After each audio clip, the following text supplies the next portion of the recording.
Computer ક્યાંય પહોંચી ગયો જ્યાં માનવજાત ક્યારેય ના પહોંચે. અને એમાં એઆઈ આવે છે અને કે છે હજી તો સુપર આર્ટિફિશિયલ ઇન્ટેલિજન્ટ આવવાની છે. એટલે કોમ્પ્યુટર તો ત્યાં પહોંચી ગયું જ્યાં માણસ માટે પહોંચવું લગભગ અશક્ય છે.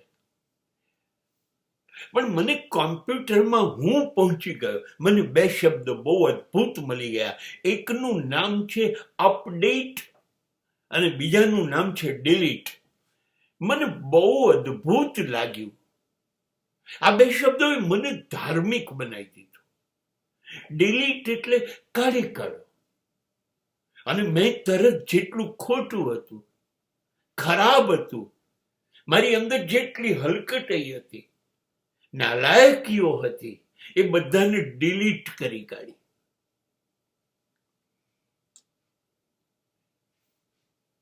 કોઈ મેલ રહ્યો નહીં, કોઈ કાશ રહી નહીં. Because of delete.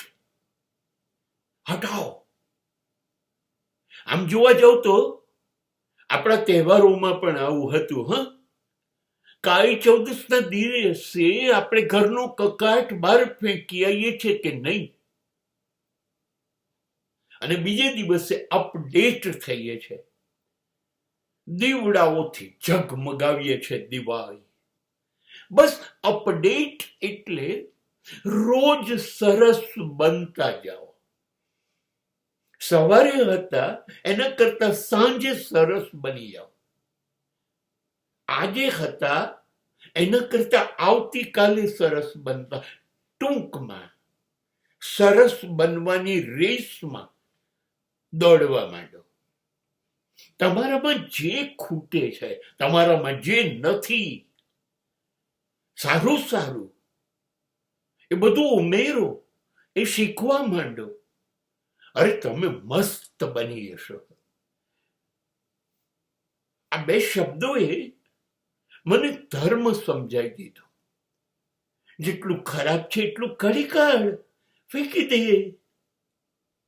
અને બહારથી જે સારું છે, જે બુદ્ધ પાસે, મહાવીર પાસે, શંકરાચાર્ય પાસે જે સારું હતું એ બધું ઉમેરી દે.